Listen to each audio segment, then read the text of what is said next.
y a des films qui coûtent cher. Ils ont un budget élevé. Et il y a des films, comme celui qui nous intéresse aujourd'hui, dont le prix est sans doute beaucoup trop élevé. Non pas qu'il a spécialement coûté cher au niveau du budget, c'est surtout qu'il a coûté la vie à son réalisateur. Parce que le réalisateur a tellement tout mis pour essayer de faire ce film, que sa santé en a pâti. Je parle de Sergio Leone, et le film c'est « Il était une fois en Amérique ». Alors que Sergio Leone avait révolutionné le cinéma, eh ben, il avait de la peine à faire ce qui deviendra son film le plus personnel. Aucun problème. Un jeu d'enfant. Il était une fois en Amérique nous raconte la vie, à commencer par la jeunesse, de Noodles, David Aronson, un jeune gangster juif dans les années 20. Le film va se dérouler en 3 époques différentes, les années 20, les années 30, les années 60, et le film va être rempli de trahison, d'amitié, d'amertume, de nostalgie, d'une certaine manière aussi. Le film va nous parler d'une vie marquée par les ambitions et les regrets, et ce, à travers plusieurs décennies. Il était une fois en Amérique, Sergio Leone. Peut-être que Sharky avait raison. J'aurais dû me débarrasser de toi.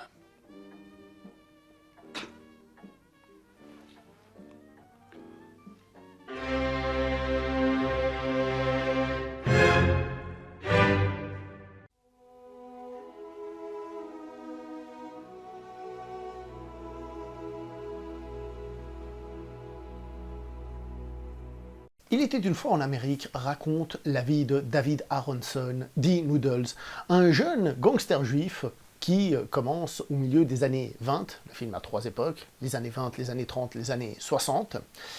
Et donc, à travers la vie de ce personnage, nous allons voir une vie pleine d'ambition, pleine d'envie, mais en même temps aussi d'échecs, d'amertume, de tristesse. C'est à travers ces décennies que le film va nous faire ce portrait un petit peu particulier de l'Amérique, mais aussi et surtout de ses personnages. Il était une fois en Amérique est un film très complexe, bien que assez clair quand on le regarde dans son montage correct, mais ça reste un film complexe. Et j'espère que cette émission vous aidera, non pas à réapprendre à regarder le film, évidemment on n'a pas cette ambition, mais au moins déjà vous donner envie de revoir le film, et surtout de voir peut-être certains détails qui avaient échappé, de le voir un petit peu autrement, de le voir avec plus de profondeur, plus de compréhension globale, bref, d'apprécier un petit peu mieux le film, tout simplement. Donc soit vous connaissez déjà bien le film et on passe un moment agréable et nostalgique et non rempli d'amertume, j'espère, entre nous, ou alors peut-être que ça vous donnera envie de le découvrir, voire simplement de le revoir avec cet œil un petit peu nouveau.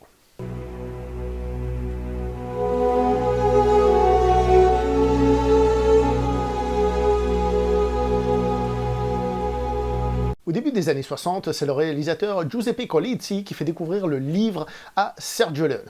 Alors Giuseppe Colizzi, pour ceux qui ne savent pas, a entre autres réalisé une trilogie de western italiens avec un duo connu, Bud Spencer et Terence Hill, mais ce sont des films pré-Trinita, donc c'est-à-dire avant que ça devienne le duo comique que l'on connaît, donc on va dire des westerns sérieux. Bon, sérieux, dans le western italien, c'est-à-dire toujours avec ce côté très picaresque, etc., etc. Et si je vous dis ça, c'est parce que Colizzi reconnaît s'être inspiré d'une scène du livre pour son film Les 4 de l'Ave Maria, dans lequel joue entre autres Eli Wallach, au passage, et je vous en touche 2 mots très rapides, c'est un western italien qui est beaucoup dans la veine un peu du bon, la brute et le truand, donc voilà, c'est assez rigolo. Sergio Leone, quand il découvre le livre, sa première impression c'est « ouais, pas terrible, bof, le début est intéressant, mais ouais, bof, bof. » Ça manque, hein, c'est un peu cliché, c'est un peu série B, enfin ouais, bref, voilà quoi. C'est sympa, mais voilà, sans plus. Cependant, Sergio Leone se dit aussi que si on prend du recul par rapport au texte, et au lieu de le prendre en mode premier degré, puisque le livre se veut être une biographie, même une autobiographie en réalité de l'auteur, si on le prend avec du second degré, mais même plus que du second degré, non pas dans le sens picaresque comme les westerns, dans le sens fable, il faut que ce soit une fable, alors là par contre, il y a quelque chose pour faire un grand film. L'une des choses qui intéresse Sergio Leone, c'est que le gangster dont on raconte ici la vie n'est pas celle d'un grand gangster, c'est pas Al Capone, c'est pas qui vous voulez. Au contraire, c'est un petit gangster, un petit comme il y en a eu sans doute plein, avec beaucoup d'ambition, qui a essayé de faire des choses. Il y a une espèce de rise and fall dans le film, donc réussite puis chute, échec. Mais en réalité, il n'y a jamais réellement de réussite dans le film. Et c'est ça qui a intéressé Sergio Leone. Pas oublier que Sergio Leone est italien, la mafia bah, ils ont un rapport qui est un petit peu différent. Je suis pas un expert dans le cinéma italien sur ce sujet-là, mais à chaque fois que j'ai vu un film italien qui en parlait, on est très loin du cliché à l'américaine, c'est-à-dire où parfois la mafia peut être indirectement être mise en avant et paraître cool, d'une certaine manière. Eh bien, Sergio Leone, il n'est pas du tout là-dedans, et justement, c'est ce qui l'intéressait dans cette histoire-là. Pour la petite histoire, vous n'êtes pas sans le savoir, qu'à un moment donné, le film Le Parrain a été proposé à la réalisation à Sergio Leone. Et Sergio Leone a refusé. Déjà, parce que lui, il savait l'histoire qu'il voulait raconter, donc celle-ci, il était une fois en Amérique, mais aussi parce qu'il avait deux choses qui le dérangeaient. Bon, la première, c'est que ça parle de la mafia italo-américaine, et que forcément, ça montre encore une fois des Italiens qui sont mafieux et tout ça, c'est peut-être pas incroyable pour les Italiens là-bas. Je rappelle qu'il est italien quand même s'il n'est pas américain. Et aussi, surtout, quelque chose qui, hélas, a suivi le film, c'est-à-dire que les gens voient la mafia comme quelque chose de classe, quelque chose de respectable, quelque chose d'intéressant et tout, et lui, il ne voulait absolument pas le faire, et là, vous avez déjà une clé de lecture pour Il était une fois en Amérique.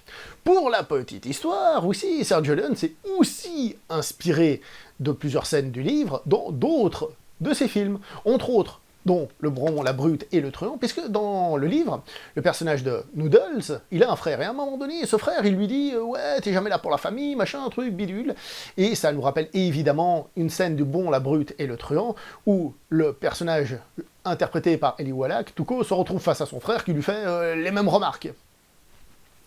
Et on peut aussi voir un lien avec le fait que Max est omnibulé par le fait de braquer la réserve fédérale. Et dans Il était une fois la Révolution, l'un des personnages principaux, il veut absolument braquer la banque de Mesa Verde. Donc, il n'y a pas que Giuseppe Colizzi qui a pris aussi des petits bouts de ce livre pour les mettre dans des westerns. Et c'est bien la preuve que malgré que Sergio Leone au début ne soit pas très intéressé par le livre, il y a quand même des choses qui lui plaisaient là-dedans, des trucs qui l'intéressaient et qu'il avait envie de mettre en place. On rappelle, le livre, il l'a découvert au début des années 60, pour une poignée de dollars c'est 64, et tous les films qu'on a cités suivent. Donc, il le connaissait depuis bien avant. Pour la petite histoire, Sergio Leone s'est rendu aux États-Unis en 1968, pour la promotion de son chef-d'œuvre Il était une fois dans l'Ouest. Et puisqu'il était aux États-Unis, il a demandé si c'était possible de voir Monsieur Harry Gray. Et il a réussi à le rencontrer. Et d'ailleurs, ils sont devenus amis, ils se sont vus plusieurs fois. Alors, de cette rencontre, Sergio Leone, il va en tirer plusieurs choses. La première, c'est qu'il comprend que la première partie du livre, celle qui se passe en 1920, quand les personnages sont enfants, est très autobiographique. Par contre, que la deuxième, elle prend beaucoup trop de distance. C'est pour ça que ça lui plaisait moins. Elle prend beaucoup trop de distance, tout simplement parce qu'à force de vouloir cacher et les noms, et les événements, et les trucs, et les machins, il trouvait que le film tombait dans certains lieux communs d'histoires de gangsters un petit peu classiques. Donc, Sergio Leone comprend, avec cette rencontre, il faut garder justement une espèce de distance. Et ce qu'il comprend aussi, c'est que Harry Gray, comme il écrit son autobiographie, guillemets, il a un regard sur cette histoire. Lui, il en parle au passé. Et c'est de là que vient une idée à Sergio Leone, qui n'est pas dans le livre. C'est la troisième partie du film, celle qui se déroule en 1968, qui est absente du livre. Le livre s'arrête lorsque le personnage de Noodles quitte New York, adulte, en l'an 1933, si je dis pas de bêtises. Bref, dans les années 30. Donc là, il y a un changement. Et aussi, donc, justement, c'est de là que vient aussi l'idée à Sergio Leone d'avoir ce regard vers l'arrière, triste, rempli d'amertume, etc., etc. Donc ces rencontres étaient très importantes pour la forme finale du film. Pour la petite histoire aussi, il paraît qu'à un moment donné, M. Harry Gray a invité Sergio Leone chez lui pour lui faire manger des spaghettis. Enfin, c'est ce qu'ils allaient manger. Il prend des risques, le monsieur, et en effet, Sergio Leone a dit que ces spaghettis étaient trop cuits. Voilà, attention, il faut prendre des risques, le monsieur. Puisqu'on a commencé à parler du livre, on va continuer un petit peu. Donc, Harry Gray, ce n'est pas son vrai nom, c'est un nom d'emprunt, comme on l'a dit, caché le nom, les faits, etc. Son vrai nom, c'est Herschel Goldberg. Il est né à Kiev en 1901, quand cette région faisait partie de l'Empire russe. Vous l'aurez compris peut-être au vu de son nom, en effet, il est d'origine juive. Il a émigré à 4 ans aux États-Unis avec ses parents, et quand il a eu 11 ans, son père est tombé malade, il a dû passer beaucoup de temps à l'hôpital, et c'est sa mère qui a ouvert alors à ce moment-là une espèce de restaurant. Et pour la petite histoire, ça marchera tellement bien que le frère de Harry Gray, lui, deviendra carrément critique culinaire dans la presse, tout simplement. Harry Gray, lui, il ira plutôt du côté du gangstérisme, ce qu'on voit dans le film et ce que vous pouvez lire dans le livre, et il finira par passer un moment à la prison de Sing Sing. Là-bas, il commencera gentiment à écrire son livre, hein, c'est là qu'il a commencé à écrire ce livre-là. Et à la sortie, il décide donc de quitter le milieu du gangstérisme, d'arrêter un petit peu tout ça, ce qui est un petit peu plus difficile que prévu, comme vous pouvez l'imaginer. Il a reçu des petites pressions physiques, on va dire, mais bon, bref, finalement, il se mettra à devenir un peu un spécialiste des gangsters juifs à New York, parce que on les met pas tant en avant que ça, que ce soit dans les films, la littérature et autres, c'est pas ce qui est le plus mis en avant. Moi aussi, si on me dit mafia américaine, je pense tout de suite mafia italienne à cause des films, mais lui, il a voulu absolument mettre ça en avant. Alors, évoquons quelques différences entre le livre et le film. Je vous en ai déjà évoqué certaines, entre autres le fait qu'il n'y a pas la dernière partie du film, celle qui se déroule en 1968. Le personnage de Noodles, il a une famille, hein, comme je vous ai dit, entre autres un frère avec lequel il s'engueule, etc. Donc il y a tout ce rapport-là. Le personnage de Noodles est censé travailler dans une lavanderie, ce n'est pas dans le film. Et tout ça pourquoi? Justement pour souligner l'aspect fable, la fable des personnages, tout simplement. On peut aussi dire que le personnage de Noodles, il a un petit côté homophobe. À un moment donné, il y a un rival, chef de gang homosexuel, et il a des propos qui vont dans ce sens-là, voilà, tout simplement. Le restaurant de Fatmo n'est pas un restaurant dans le livre, c'est un magasin de bonbons. Peut-être que justement l'aspect restaurant a été retenu par Sergio Leone parce que ça faisait référence justement à la véritable vie de Harry Gray, tout simplement. Il y a des changements comme le fait que Deborah s'appelle dans le livre Dolores, voilà. Et chose assez surprenante justement, c'est que malgré que le film s'appelle Il était une fois en Amérique, Sergio Leone a supprimé toutes les références à des véritables gangsters, des noms qui sont cités, à des politiciens, à tout ça. Il a enlevé un petit peu l'aspect, comment dire ça, réaliste qui ancre le film dans sa réalité. Pourquoi? Je vous l'ai dit tout à l'heure, l'aspect fable est très important, ça lui donne un côté, pas hors du temps, parce qu'il est marqué, le temps est très important dans le film, mais ça lui donne une distance avec tout ça. Et ça, c'était totalement voulu. Lorsque Sergio Leone a voulu donc réaliser le film, il lui fallait avoir les droits du livre. Il s'est renseigné et ils appartenaient à un certain Dan Curtis, réalisateur, producteur. Sergio Leone va négocier et celui-ci lui claque la porte au nez, tout simplement parce que c'est lui qui a envie de l'adapter, c'est lui qui a envie de le réaliser, bref, ça va être compliqué. Alors Sergio Leone se tourne vers son ami Alberto Grimaldi, et Alberto Grimaldi, alors il va voir Dan Curtis, et Dan Curtis lui fait « Ouais, écoute, j'accepte de te le vendre, mais seulement si tu me produis le film Trauma ». Que j'ai envie de réaliser. Alors Grimaldi l'accepte, il produit le film qui est sorti en 1976, donc Trauma, réalisé par Dan Curtis. Et puis, quand Sergio Leone revient pour dire « Bon, alors, et les droits du livre », les choses se compliquent. Parce que Alberto Grimaldi, il avait produit des films comme 1900, de Bertolucci, qui n'a pas beaucoup marché, ou encore le Casanova de Fellini. Encore un grand film, des films longs, vous voyez, avec des costumes, etc., etc.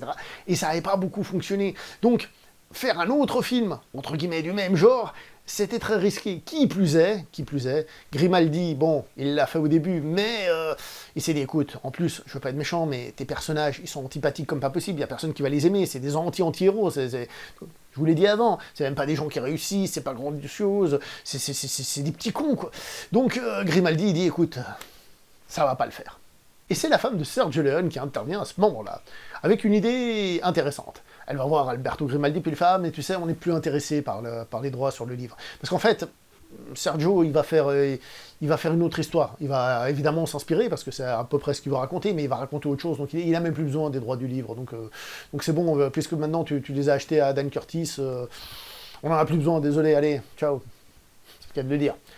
Et là, Grimaldi il fait « Non mais attends, tu veux dire que j'ai acheté les droits et que j'ai fait le truc là, puis que vous allez pas me le racheter, il y a personne qui va me le racheter, c'est vrai. » Et du coup, grâce à ça, Arnon Milchan, donc le producteur final de Il était une fois en Amérique, va réussir à reprendre les droits du livre à Alberto Grimaldi pour enfin pouvoir produire le film.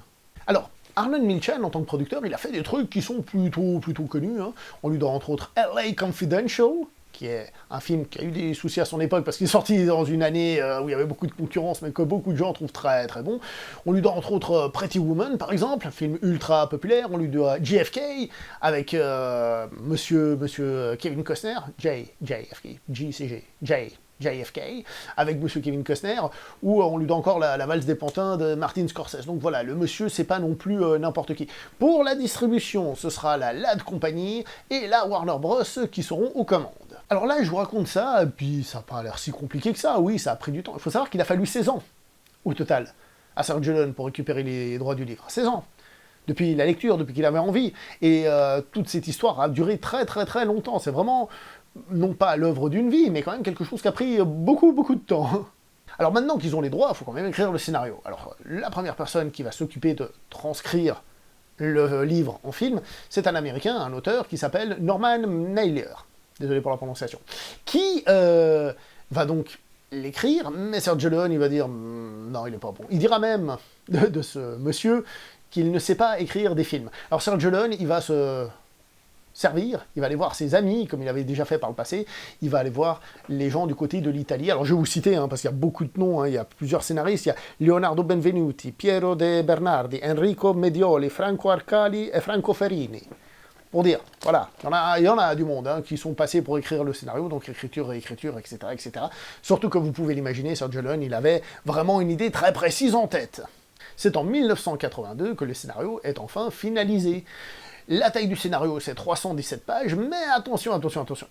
Sergio Leone, on le connaît, il y a les pages de scénario, mais il ne faut pas oublier que Sergio Leone est très inspiré par le cinéma japonais, et il aime bien les films qui prennent leur temps, qui sont posés, dont la force vient justement de cette lenteur comme ça. Et par conséquent, 317 pages pour Sergio Leone, c'est beaucoup d'heures de métrage.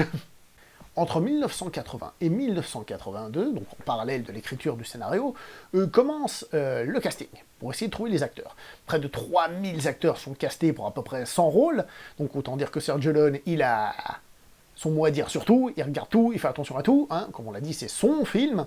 Pour le rôle de Noodles, Sergio Leone pense d'abord à l'acteur français Gérard Depardieu, et pour le rôle de Max, à Richard Dreyfuss. Pour la petite histoire, Monsieur Gérard Depardieu ne donnera jamais de réponse, tout simplement. C'est pas bien ça, Gérard, c'est mal poli ça, attention, c'est pas bien ça, réponds, au moins que t'es pas intéressé qu'il puisse aller voir ailleurs plutôt que d'attendre, Quant à Richard Dreyfuss, lui, il refusera parce qu'il se trouvait trop âgé pour jouer un tel rôle. Et pour la version plus âgée des acteurs, parce qu'à la base, Sergio Leone voulait qu'il y ait des acteurs différents à chaque étape, il avait entre autres pensé à la légende du cinéma français, Jean Gabin.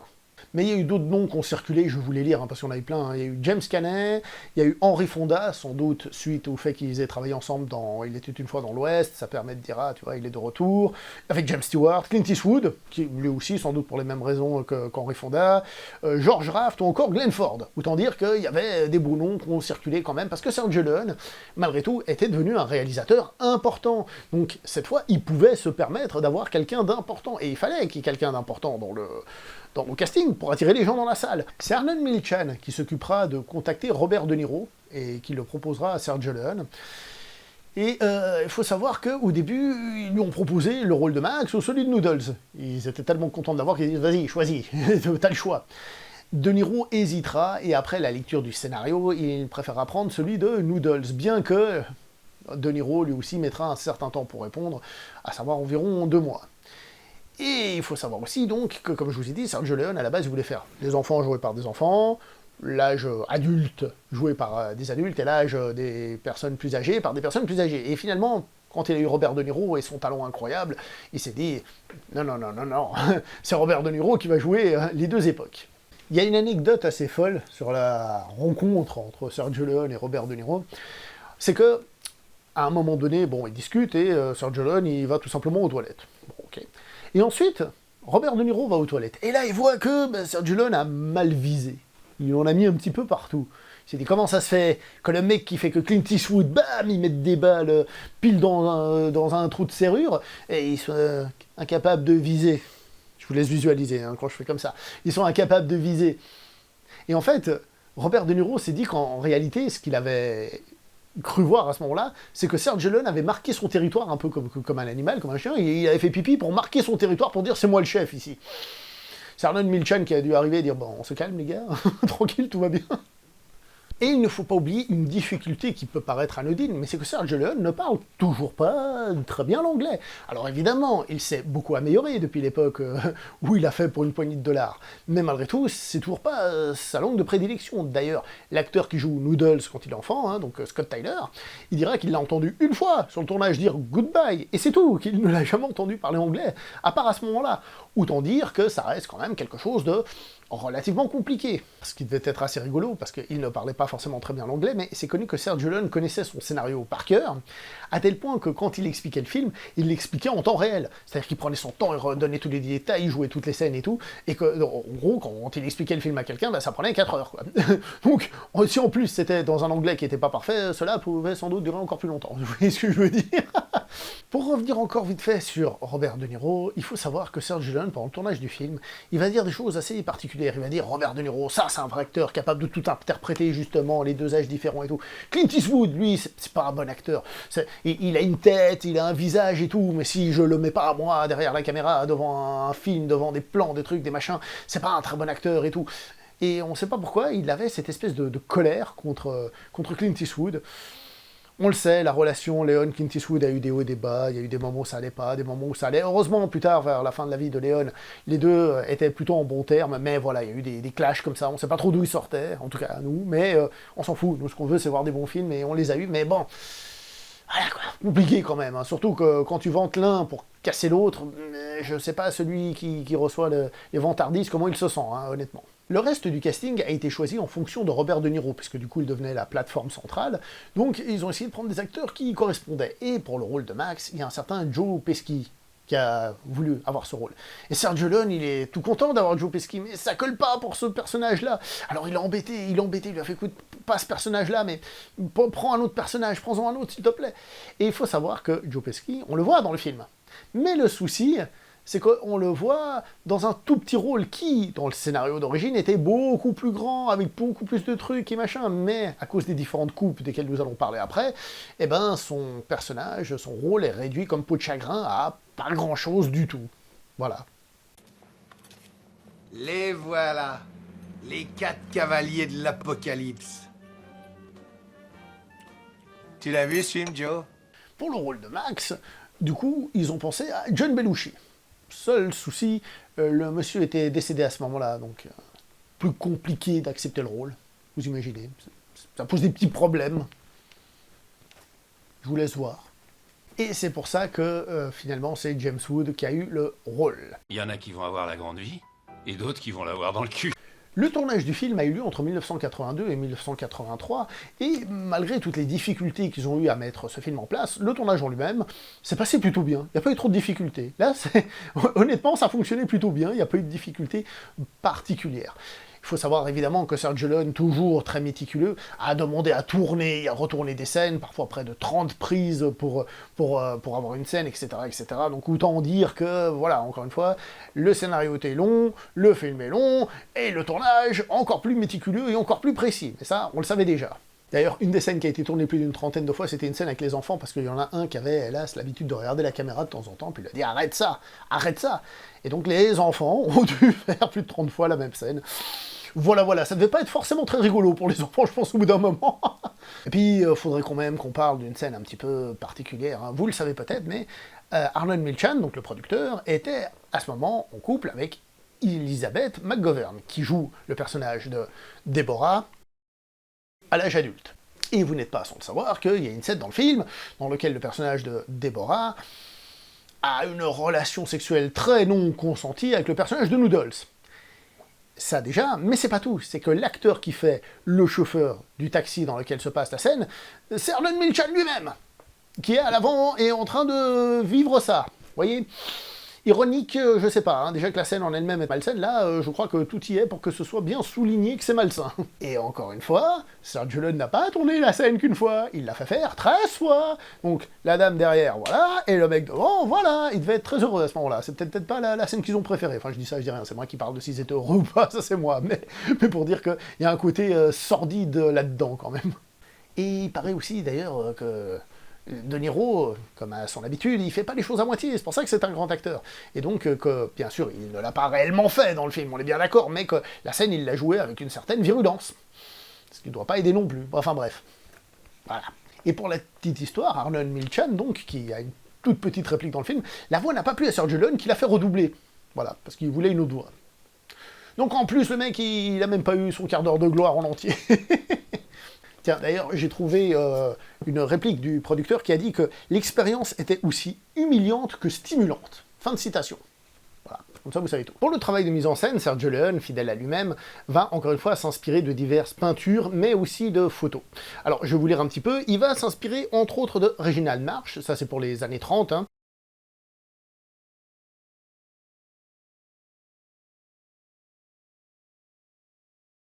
Il va s'inspirer de Edward Hopper. Edward Hopper, peut-être que ça vous dit quelque chose, parce qu'un de ses tableaux est aussi celui qui a inspiré l'ambiance de Blade Runner, rien que ça. Alors quand on voit Il était une fois en Amérique et Blade Runner, pas grand chose à voir, mais il y a quand même ce côté film noir et tout, donc d'une certaine manière, c'est un petit peu normal. On va aussi citer Edgar Degas, donc le français, pour toutes les scènes avec les ballerines, ça fait partie des inspirations de Sergio Leone.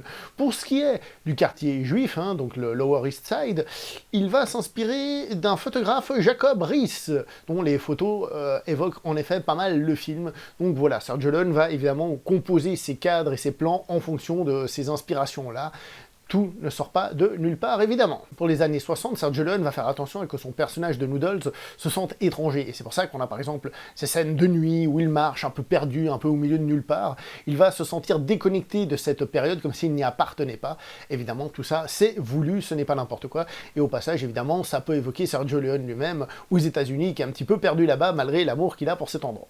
La musique du film, sans surprise, on la doit à Ennio Morricone, puisque évidemment, depuis Pour une poignée de dollars, les deux travaillent ensemble, ils sont inséparables, les deux camarades d'école, et ils ne peuvent s'empêcher de travailler ensemble. Vous avez vu, avec la construction du film, obtenir les droits et tout ça, que Sergio Leone avait envie de faire ce film depuis très longtemps, donc la musique de ce film a été composée bien avant le tournage, bien avant, tout simplement parce que Sergio Leone, comme je vous le disais, il racontait l'histoire, il savait ce qu'il voulait raconter, etc., etc., donc Ennio Morricone avait travaillé tout ça bien en amont, et justement, les musiques d'Ennio Morricone étaient passées sur le tournage pour que les acteurs puissent les entendre, pour l'ambiance, pour le rythme, etc., etc. Mais il y a eu des petites difficultés. Par exemple, une des chansons du film s'appelle Amapola, d'ailleurs c'est une reprise d'une chanson espagnole hein, qu'il adapte pour le film. C'est la chanson qu'on entend au moment où le personnage de Deborah est en train de danser, de faire la ballerine justement.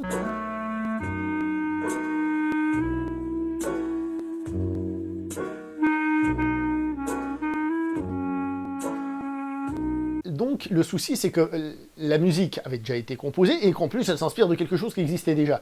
Et quand le film a enfin été tourné et qu'il fallait faire coller les images à la musique, eh ben c'est un petit peu compliqué parce que pour le coup il fallait réadapter la musique et ça donnait pas très bien. Et donc Ennio Morricone lui a dit écoute, prends l'original et tu verras, ça passera très bien. Mais encore une fois, Sergio Leone prend aussi beaucoup de la musique d'Ennio Morricone pour le rythme de ses scènes, puisqu'il se calque aussi sur le rythme musical de ce qu'a fait Ennio Morricone, et c'est pour ça aussi qu'encore une fois, le film a un côté opératique. Alors évidemment, on pourrait vous passer toutes les musiques du film dans cette émission, ce serait incroyable, peut-être un peu long, mais ce serait intéressant, parce que pour beaucoup, c'est l'une des compositions les plus matures d'Ennio Morricone, mais avec toutes les musiques qu'il a fait, c'est un petit peu difficile de dire ça comme ça ouvertement. En tout cas, c'est une qui est très reconnue. Mais pour la petite histoire, la LAD Company, donc, qui s'occupait de la distribution du film, a oublié d'inscrire le film pour la course aux Oscars, et donc il participait tout simplement pas. Et évidemment, on entend aussi dans ce film la version orchestrale de Yesterday, que l'on connaît de par les Beatles, qui a une telle puissance dans ce film, tellement justement cette amertume du passé, etc. Enfin bref, ça fonctionne superbement bien dans ce film.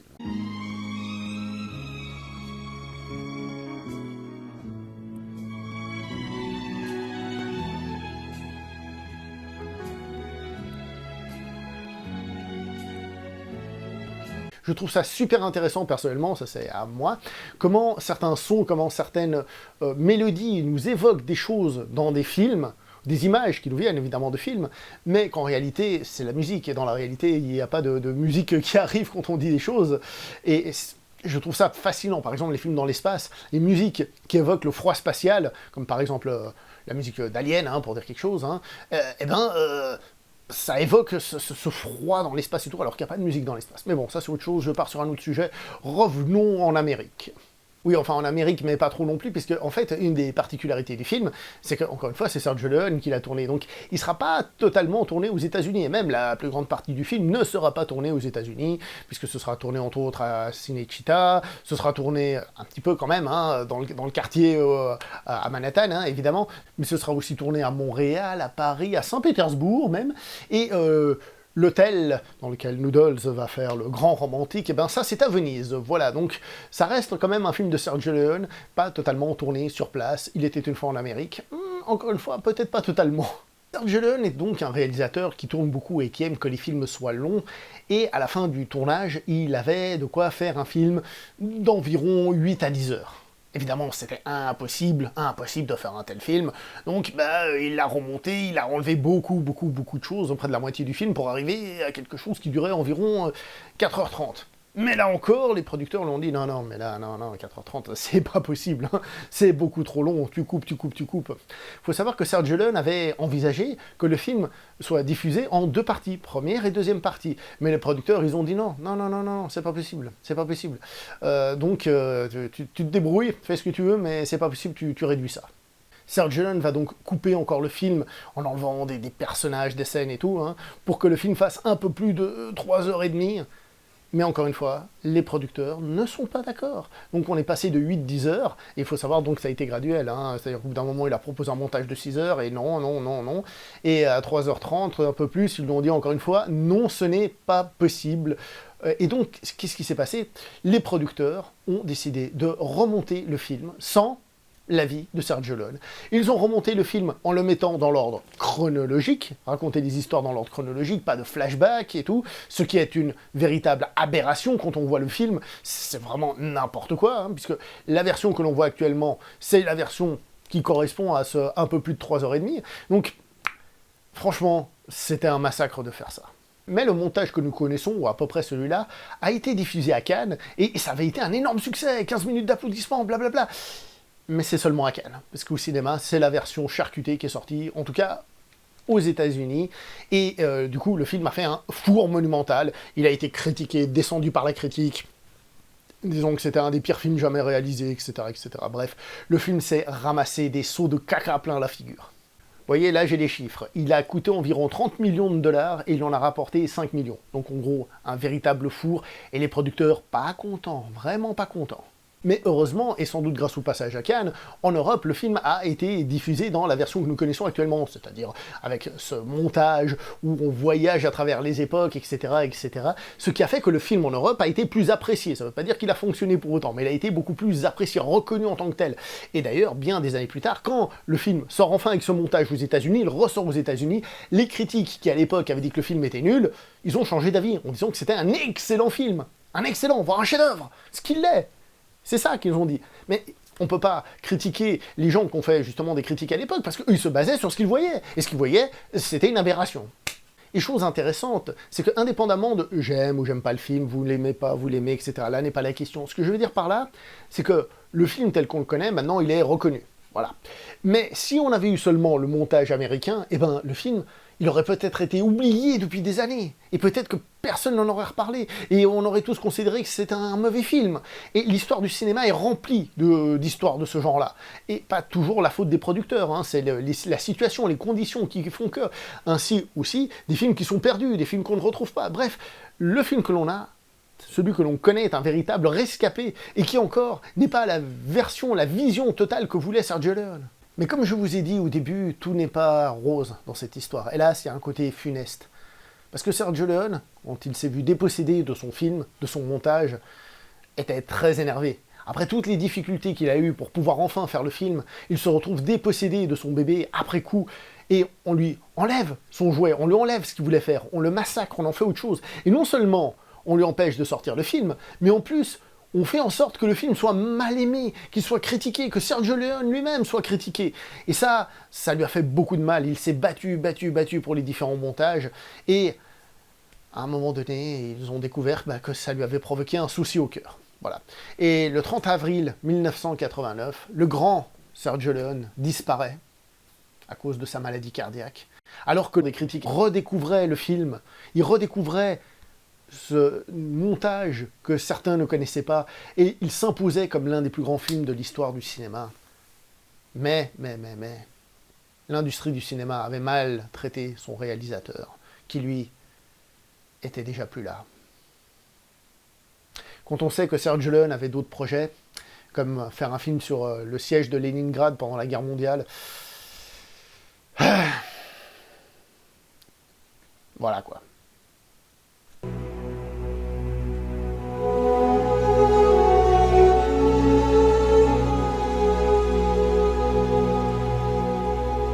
Nous allons commencer à évoquer les personnages, parce que c'est un film de personnages avant même d'être un film d'intrigue.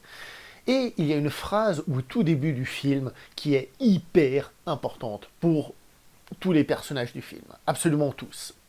Sur la ligne de départ, on connaît déjà le vainqueur. On connaît d'avance les vainqueurs et d'avance les tocards.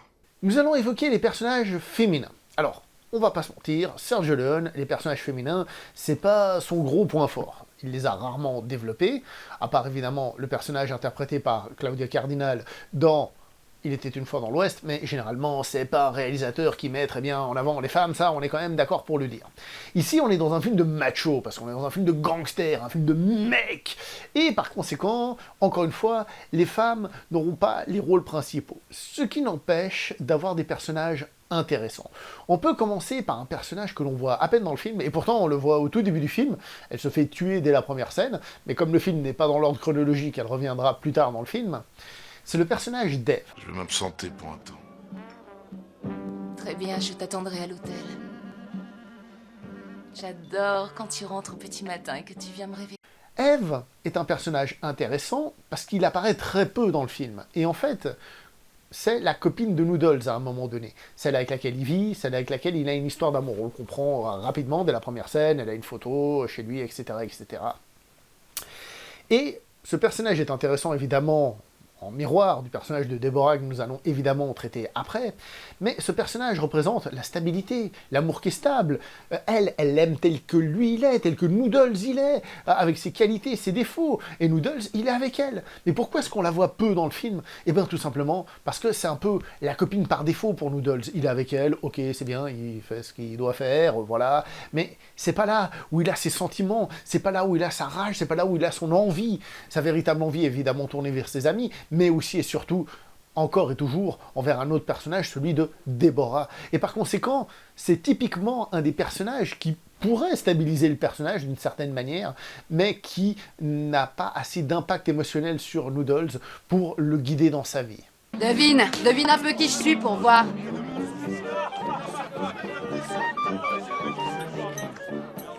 T'as deviné? Charlotte Russe.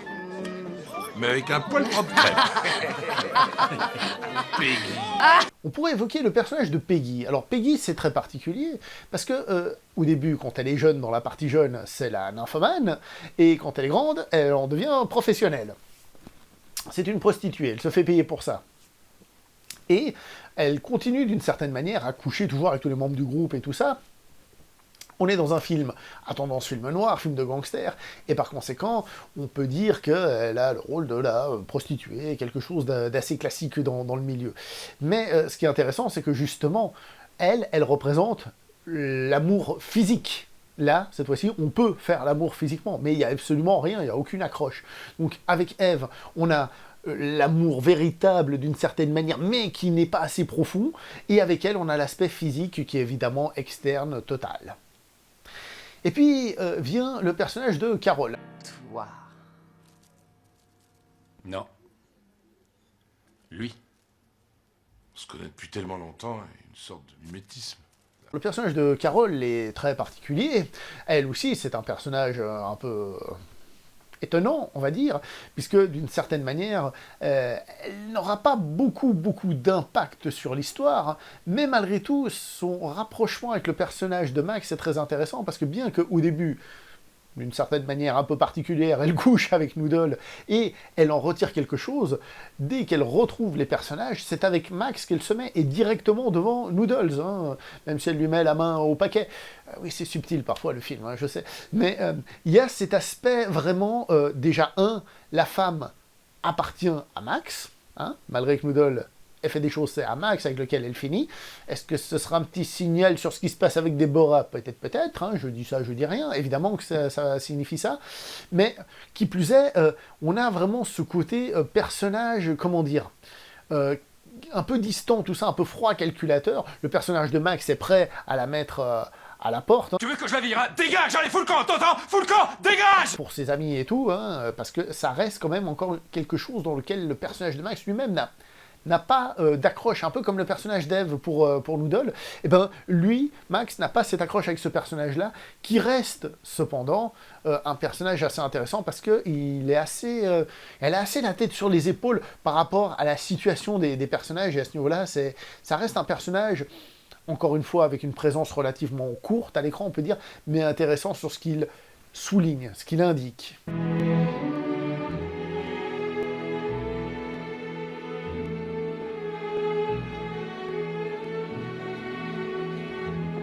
Et puis on a le personnage de Deborah. Personnage de Deborah, presque un peu la femme fatale, si on revient dans l'histoire du film noir, mais pas seulement une femme fatale. Je vous ai dit, la réplique au début du film. Et d'ailleurs, la réplique au début du film, elle est dite surtout pour elle. C'est un personnage qui, depuis gamine, sait ce qu'elle veut. Elle veut réussir, elle s'entraîne, elle danse pour devenir professionnelle. Elle va le devenir, ça va devenir une actrice, ça va devenir une célébrité. Elle va totalement réussir ce qu'elle veut. Contrairement aux personnages masculins qui, eux, vont végéter et finalement plutôt s'écraser et regretter leur vie. Elle va le faire, elle va aller au bout de ses idées. Elle est amoureuse de Noodles. Elle est amoureuse de lui. Mais Noodles lui est toujours arraché. Arraché par qui? Est-ce que vous avez remarqué? Quand ils se font un bisou, quand ils sont enfants? Par Max. Et qu'est-ce qu'elle lui dit? Qu'est-ce que t'attends? Ta maman t'appelle. Et plus tard, quand ils sont plus grands, Max, encore une fois, lui coupe. Vas-y, cours, Noodles. Ta maman t'appelle. Elle lui dit exactement la même réplique. Est-ce qu'il y a quelque chose à comprendre là-dedans? Oui, encore une fois, clairement, le personnage de Deborah est évidemment une sorte d'amour platonique, mais il y a un véritable amour. Mais à un moment donné, ça ne fonctionne pas. C'est dit lors de la scène romantique, où elle dit « Mais tu t'empresserais de m'enfermer, ensuite tu irais jeter la clé. N'est-ce pas? qu'elle aimerait ça, hein. Le pire, tu vois, c'est que ça me plairait. Mais tout de suite après, elle dit Alors je vais devoir aller là où je veux aller. Et où tu veux aller? Jusqu'au sommet. Là, je crois entendre Maxi. oui, mais non, je dois partir, j'ai ma carrière, j'ai mon truc, j'ai mon machin. En fait, c'est une femme très moderne, en réalité, ce personnage-là. Parce que c'est un personnage qui, oui, est amoureux, oui, a envie d'être avec un homme, mais sa carrière est plus importante. Et qui plus est, elle est clairement en dehors de ce milieu mafieux, et elle voit parfaitement que ce milieu-là est un milieu négatif. Et que le personnage de Noodles, malgré ses qualités, puisqu'elle est amoureuse de lui, donc c'est qu'elle lui trouve des qualités, malgré ses qualités, eh ben, elle voit quand même que ça ne va pas, il y a quelque chose qui ne colle pas. En gros, c'est le contraire du personnage d'Eve que je vous disais. Là, ici, il y a l'émotion, elle est là, l'émotion, ils s'aiment, il y a quelque chose de profond, ils sont attirés, il y a quelque chose qui ne se décrit pas, j'ai envie de dire, c'est physiologique.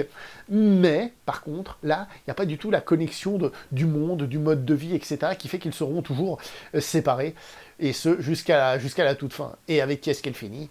Avec Max. Elle finit avec Max dans ce futur, parce que Max, c'est quelqu'un qui va réussir dans la vie. C'est quelqu'un qui, lui, par contre, va avoir de l'argent, du succès, etc. Et donc, ça va matcher avec Max.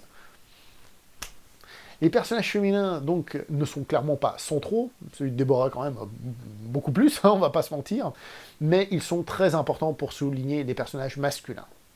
Et profitons aussi pour le dire, tant les personnages féminins que les personnages masculins correspondent un peu à l'image des personnages qu'on se fait chez Sergio Leone. C'est-à-dire qu'aucun personnage féminin n'est clairement un personnage positif. Parce que ce sont des gens qui connaissent des mafieux, etc., qui participent plus ou moins, parfois certains un petit peu plus olé olé, etc., etc. Donc les personnages féminins ne sont pas parfaits, loin de là. Les personnages masculins, j'ai envie de dire encore pire. Et si, comme je vous ai dit, chez Sergio Leone, les personnages ne sont pas tout blancs, jamais. Dans sa trilogie du dollar, par exemple, il y a le côté picaresque, il y a le côté un peu rigolo, distance. Là, ici, beaucoup plus premier degré, beaucoup plus malsain, j'ai envie de dire d'une certaine manière.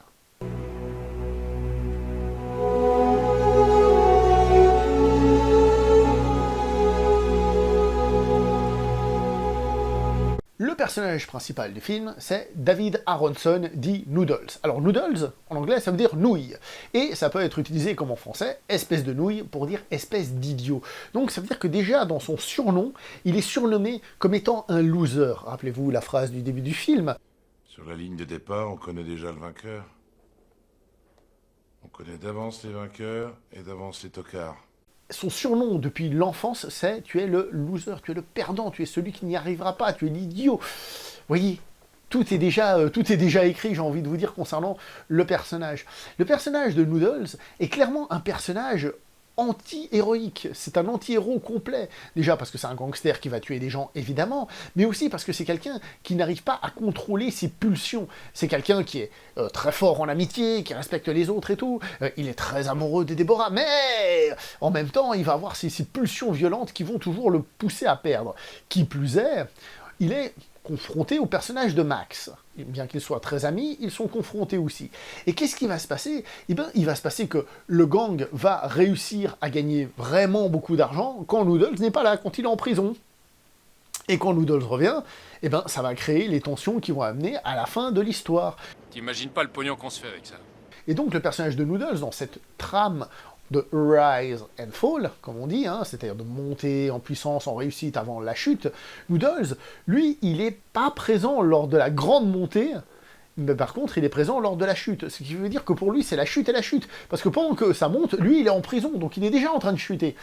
Donc c'est vraiment un personnage qui n'est pas un personnage glorieux. Alors oui, vous me direz, oui, mais c'est lui avec l'histoire du sel au début qui fait quelque chose. Oui, il aide à monter. Mais d'ailleurs, vous remarquerez dans le film qu'au moment où ils font cette histoire avec le sel, après ils sont habillés un peu comme des adultes, comme ça, et la scène d'après, c'est la scène tragique qui l'emmène en prison. C'est-à-dire que dès qu'il y a une petite montée, tout de suite, bam, il retombe. Il retombe, et donc c'est vraiment un personnage qui ne va jamais réussir à faire quoi que ce soit. Même après le fameux coup de téléphone du début du film, où il va prévenir la police, etc., etc., il va aller chercher l'argent à la gare, et il n'y a pas d'argent, donc c'est-à-dire le personnage, il a rien, il se retrouve sans ses amis, sans amour, sans argent, sans rien, tout simplement. Le personnage n'est absolument pas un personnage positif. Et d'ailleurs même, dans la deuxième partie adulte, où il est un gangster, en réalité, il est un maton. Au début, on le paye pour faire des choses, et finalement, le chef du gang, bien qu'ils soient un peu à égalité, mais le plus chef de gang, celui qui s'était un petit peu instauré comme le chef du gang, c'est Max. Donc, c'est Noodles qui devient le maton, le titre du livre. Vous voyez, ce qu'on voit au début du film. Il devient un maton, ça ne devient pas un parrain. Et d'ailleurs, globalement, sur les personnages du film, ce n'est pas pour rien qu'on nous les montre enfants, adultes et âgés. Parce qu'en réalité, les personnages, Noodles surtout, ce sont des grands enfants. Ce sont des enfants qui n'ont pas grandi. Regardez quand ils sont adultes et gangsters, qu'est-ce qu'ils font? On inverse les bébés, c'est un petit peu rigolo, on prend la voiture, on se jette dans l'eau. Ce sont des grands enfants. Alors attention, des grands enfants qui font des grandes conneries, hein, mais ils gardent cette espèce un peu de petits voyous, comme s'ils n'avaient pas grandi. Et c'est pas pour rien, ce sont des enfants, et Noodles n'est pas assez mature en lui-même.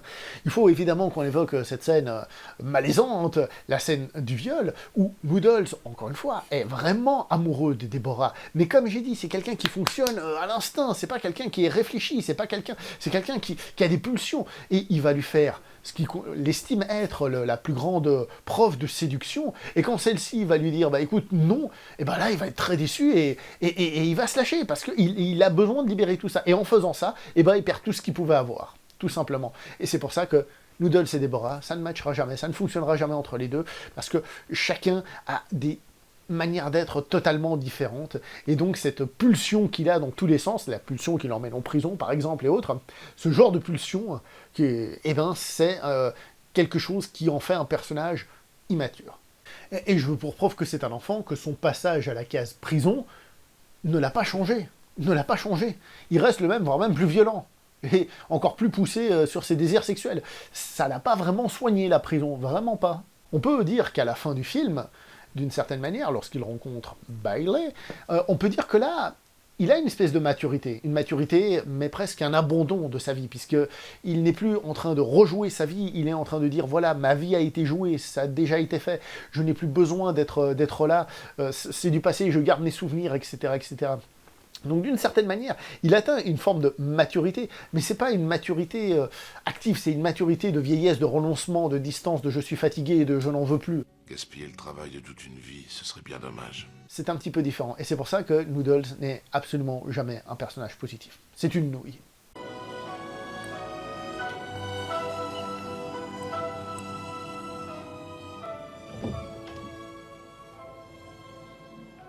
Le manichéisme consiste à séparer le monde entre les gentils et les méchants.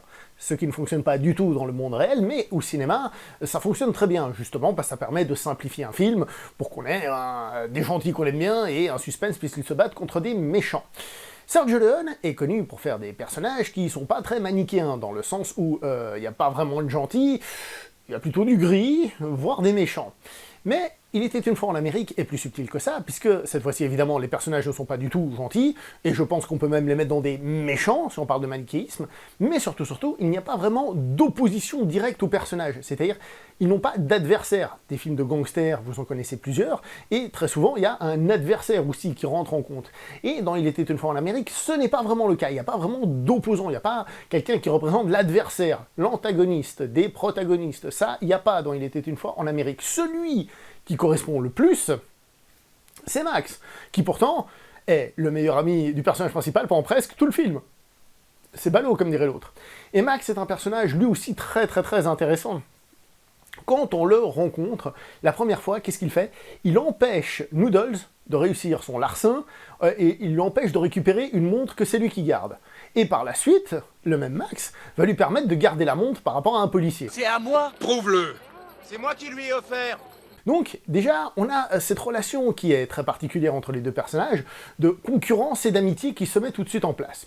Je vous ai dit que Max intervient 2 fois quand Noodles est avec Deborah, c'est lui qui intervient et qui coupe la chose, clairement, et qui plus est, Max va aussi se permettre de coucher avec pratiquement toutes les femmes avec lesquelles a couché Noodles dans le film. Alors Peggy, oui, Deborah, évidemment, c'est le grand drame, Nicole, la seule avec laquelle il n'a pas de relation, c'est Eve, et à remarquer aussi qu'il a sa relation après Noodles, en règle générale. Vous voyez ce que je veux dire? Max lui pique ses copines, il lui pique plein de choses. Et il y a aussi une autre scène, au passage, tant qu'on y est, la scène du sel, où les choses remontent à la surface.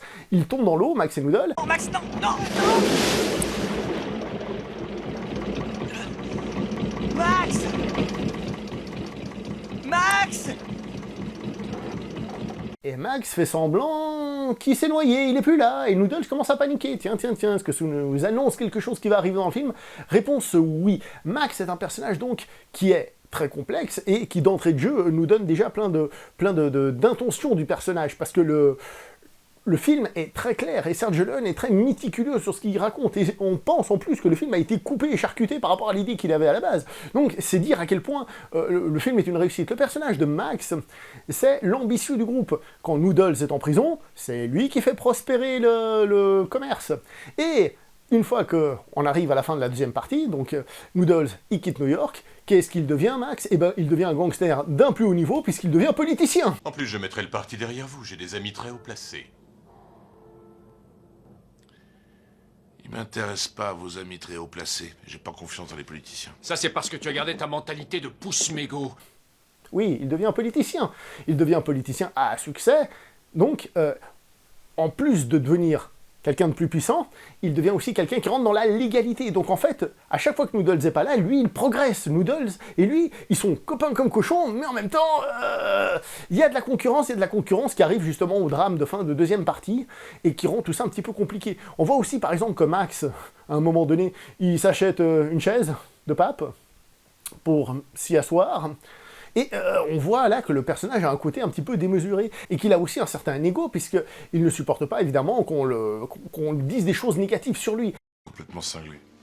Ne me dis jamais ça! Jamais ça! Et ça l'agace, ça l'énerve. Et évidemment, dans le film, on voit clairement le moment où les deux commencent un petit peu à se taper dessus. Parenthèse sur la construction du film, il y a une intermission dans le film. Et l'intermission n'arrive pas au moment, par exemple, de la sortie de Noodles de prison, ce qui serait logique, par exemple, que l'intermission soit à ce moment-là.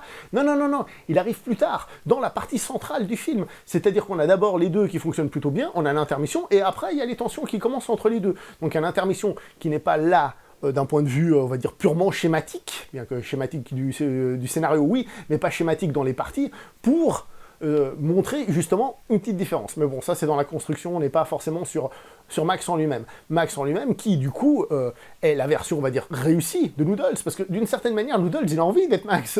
Et il a réussi à obtenir tout ce que Max a obtenu. Donc il a un peu envie d'être Max. Mais Max, aussi, avec le temps, il se rend compte, dans la deuxième partie, que oui, que sa réussite vient d'une trahison, de trahir ses amis, et que malgré tout, il y a une aigreur aussi en lui. Donc, celui qui pourrait être vu comme le gangster qui a réussi dans cette histoire, c'est aussi le gangster qui souffre, parce que lui-même il souffre. Donc il y a celui qui n'arrive pas qui souffre, celui qui arrive qui souffre, parce qu'ils sont obligés de faire des choses que, même pour eux qui sont des gangsters qui tuent et qui n'ont peur de rien, et bien même pour eux, eh bien ils sont obligés de faire des choses qui les détruisent de l'intérieur au bout d'un moment. C'est dire. Évidemment, tout comme Noodles, c'est un grand gamin, échange des enfants, etc., etc., mais lui, c'est celui qui reste un peu plus sérieux et un petit peu plus ferme, ce qui mène un petit peu évidemment à toutes les dissensions qu'il y a entre les deux personnages. Donc en réalité, Noodles et Max, c'est presque le même personnage, dans le sens où, comme j'ai dit, il couche avec la même femme et tout ce qui va avec, mais, c'est en réalité les deux faces d'une même monnaie. Il faut savoir aussi que Robert De Niro et James Wood souffraient d'une petite concurrence aussi pendant le tournage, qui a été très bien alimentée par Sergio Leone, pour justement servir le film. Et au passage, les deux acteurs se retrouveront dans un autre film de gangster, cette fois réalisé par un certain Scorsese, dans Casino, où les deux vont avoir des tensions aussi concernant une femme. Est-ce que Scorsese ferait une référence à Il était une fois en Amérique ? Il fallait lui poser la question à lui. Il était une fois en Amérique ne nous raconte en réalité donc pas l'histoire de gangsters, mais l'histoire d'une amitié à la dérive de personnes qui sont très amis, presque une famille, puisque, comme j'ai dit, on a supprimé la famille qu'il y a dans le livre des personnages, donc ils sont une famille dans le film, mais une famille qui ne va pas tenir. Et le sujet, il est là, c'est l'amertume, le temps, les regrets, la famille, la trahison. Ce n'est pas vraiment un film de gangster en tant que tel. Et je vous l'ai dit, Sergio Leone ne voulait pas faire un film de gangster, il voulait éviter, entre autres, justement, le coup des antagonistes, des protagonistes manichéens que je vous ai dit tout à l'heure, il voulait éviter que les gangsters soient vus de manière positive. Et par conséquent, ce que l'on a dans ce film, c'est une destruction de cette amitié, qui est le point central du film. Les personnages, comme je vous ai dit, ce sont des grands enfants, hop, on inverse les bébés à la maternité, etc., etc., qui ne grandissent pas. Ils ont cette espèce de blocage dans leur tête. Mais encore une fois, Max est celui qui ira plus loin, et l'autre, celui qui descendra. À un moment donné, il y a une séparation. Et cette amitié est tellement forte, va être tellement bien mise en avant, que le moment où il y en a un qui pense à trahir l'autre, il veut le trahir pour l'aider.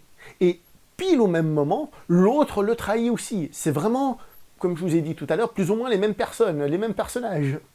Et d'ailleurs, à la fin, quand les deux personnages se retrouvent dans la troisième partie, ce n'est pas exactement les mêmes personnages, parce que c'est Noodles et Bailey.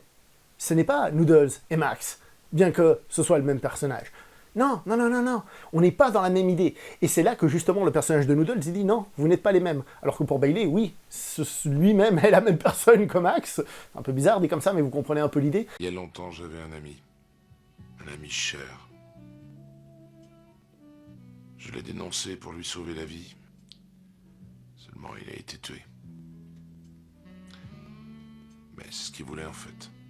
Mais Noodles, il dit non, non, non, non, non, mon ami, il est mort à ce moment-là. Point final. Et ça, c'est beau.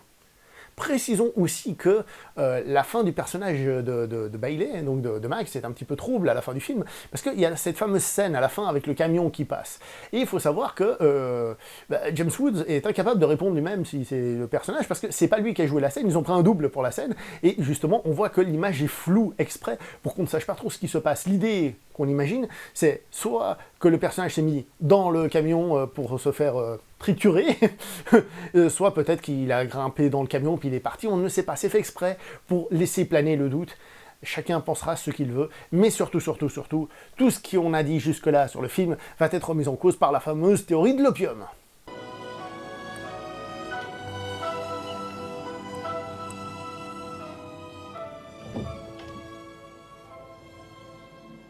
début du film, nous avons des matons qui sont à la recherche de Noodles. Ils apprennent que Noodles se cache dans le théâtre chinois, là où on peut fumer de l'opium. Donc ils arrivent là-bas, et quand ils arrivent, Noodles est déjà parti.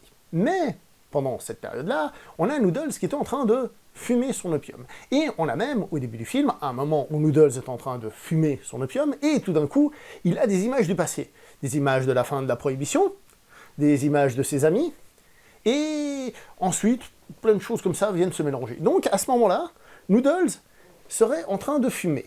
Et ensuite, il part, etc., il va essayer de chercher l'argent, et il quitte New York. À la toute fin du film, alors que le film est fini, on a la scène de Noodles qui arrive dans ce théâtre chinois et qui s'installe et qui commence à fumer. Puis, couché, il regarde la caméra et il sourit, fin du film. Ce qui a amené beaucoup de gens à penser que le film était en grande partie, voire totalement, une invention de Noodles sous l'effet du psychotrope. Sergio Leone lui-même n'a pas voulu donner de réponse, évidemment, il a dit « Ah, je vous laisse choisir, vous pouvez le prendre comme ça ou pas, à choix ». Et c'est très intéressant. Parce que pour le moment, on a analysé le film comme si c'était quelque chose de vrai, ce qui se passait. Mais en réalité, tout peut être fantasmé. Ce qui est intéressant, c'est que ce n'est pas quelqu'un qui fume à la fin de sa vie, c'est quelqu'un qui fume, dans le scénario, en plein milieu. Ce qui veut dire que le passé, il s'en rappelle peut-être, mais il s'en rappelle avec le miroir déformant des souvenirs, évidemment, mais aussi peut-être de l'opium. Donc tout simplement qu'à ce moment-là, ce qu'il imagine du passé, ce n'est pas ce qui s'est réellement passé à ce moment-là. Quand au futur, donc ce qui se passerait après le fait d'avoir fumé, ça peut être totalement une invention. Ce qui se passe dans les années 60 est peut-être totalement inventé, c'est peut-être totalement faux. Et là, c'est très intéressant, parce que ça rabat toutes les cartes. Tout ce que l'on pense du film est peut-être faux, ou en partie fausse. En partie fausse, car imaginez à travers sa manière de penser. Donc on peut imaginer déceler des choses sur sa manière de penser, et à partir de là, dire ça plutôt oui, ça plutôt non. Donc le film devient encore plus complexe qu'il ne l'était déjà de base, alors qu'il était déjà relativement complexe et très bien construit. À partir de là, on peut faire des réflexions. Alors il y a plusieurs choses qui vont pour cette théorie, et bien tout simplement, pourquoi est-ce qu'on a à la fin cette scène où le personnage arrive dans ce fumoir, et se met justement à consommer cette drogue. Alors que, jusque-là, dans le film, c'était vraiment une partie qui était anecdotique dans le film. C'était vraiment, c'était cité une fois vite fait. Et à la fin, on revient et il sourit. Donc, en effet, il y a ça qui rentre en ligne de compte. Il y a d'autres choses qui peuvent faire penser à ça. Lorsque Noodles, s'il est en train de fumer, il imagine le futur, les années 60, on découvre que le personnage de Deborah est interprété par la même actrice, avec le même visage. Elle n'a absolument pas changé. Curieux. Quand il découvre le fils de Deborah, eh ben c'est l'acteur qui jouait Max quand il était jeune. Encore une fois, ça peut être des choix artistiques, mais ce sont des théories qui vont dans ce sens-là. Des théories qui ne vont pas dans ce sens-là. Quand il imagine les années 60, comment se fait-il que quelqu'un qui ne les a pas vécues, donc je crois que c'est 30 ans avant, 35 pour être précis je crois, comment se fait-il que ce personnage-là imagine le futur tel qu'il est réellement, au niveau des costumes, etc., etc. Comment il a fait pour imaginer les véhicules et tout ça? Dites-moi. Oui. Donc, le film joue constamment avec oui, mais peut-être pas, et peut-être pas, mais oui. Et ce qui est très intéressant, c'est que du coup, toute la fin est peut-être l'histoire d'un homme qui revoit sa vie et qui réfléchit à tout ça, et comment il imagine le futur par rapport à ce qui vient de se passer, donc la trahison, etc., etc.